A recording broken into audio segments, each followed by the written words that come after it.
किसान भाइयों, प्याज की रोपाई किस विधि से करेंगे, कौन सा विधि आसान होता है ताकि कम देरों में आप ज़्यादा प्याज लगा सकते हैं। और प्याज लगाने के बाद देखेंगे कि कम ही दिनों में ज़मीन में उसका पकड़ बना लेता है। दूसरे दिन ही जो ज़मीन होता है उसमें वो पौधा जो होता है प्याज का, वो उसका जड़ जो होता है अब्जॉर्ब होकर मिट्टी में और पकड़ बना लेता है। तो किस प्रकार से इसकी रोपाई करना चाहिए, चलिए बताते हैं। उससे पहले दोस्तों बात कर लेते हैं जो नर्सरी होता है वो कितने दिनों का अच्छा होता है प्याज का।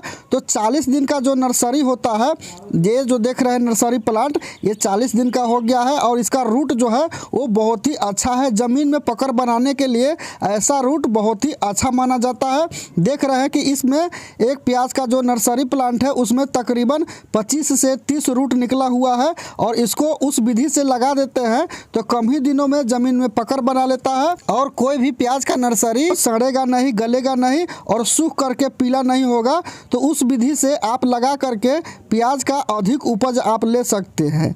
चैनल पर पहली बार आए हैं तो चैनल को सब्सक्राइब करके और वीडियो को लाइक करें। तो चलिए दोस्तों वीडियो स्टार्ट करते हैं। दोस्तों, जिस खेत में आप प्याज की खेती करना चाहते हैं उस खेत में आप क्यारी बना ले, छोटे छोटे पतली पतली जो क्यारी होता है वो बना ले। और मिट्टी में कोई भी एक कीटनाशक जो होता है मिट्टी में डाल करके और इस प्रकार से क्यारी बना करके आप तैयार कर ले। फिर उसके बाद बात करते हैं दोस्तों कि बहुत से किसान भाई ऐसे होते हैं जिनका प्याज का बीज जो होता है काफ़ी बड़ा होता है, तो आगे से जो होता है कि कटिंग कर देते हैं। इसलिए कटिंग करते हैं ताकि उसका जो पकड़ है ज़मीन में जल्दी बने।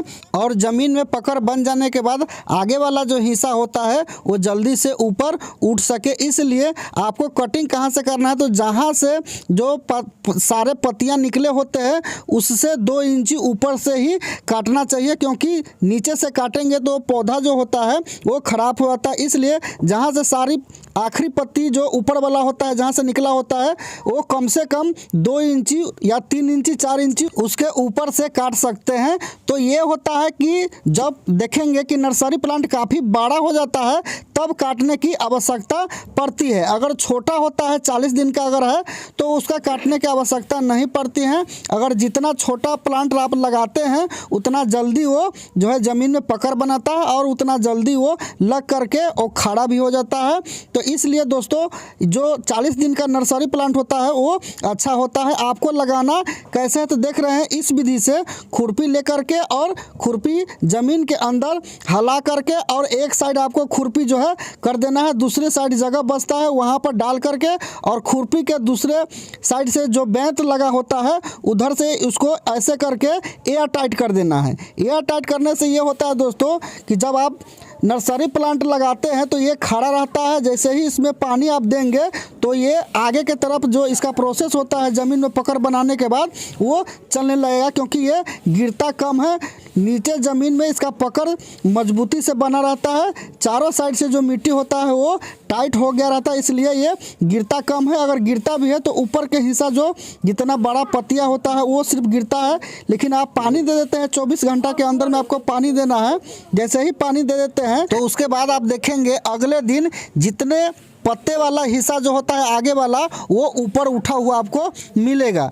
तो बात करते हैं दोस्तों कि कितना डिस्टेंस पर लगा करके इसका बिजाई जो होता है कि करेंगे कि आपका जो कंद लगेगा इसमें वो अच्छे लगेंगे और इसका निराई गुराई का भी अच्छे से आप ध्यान रख सकते हैं। तो उसके लिए 5 इंची के दूरी रख करके पौधे से पौधे का रखें और लाइन से लाइन के जो दूरी होता है वो 6 इंची रख करके आप लगा सकते हैं।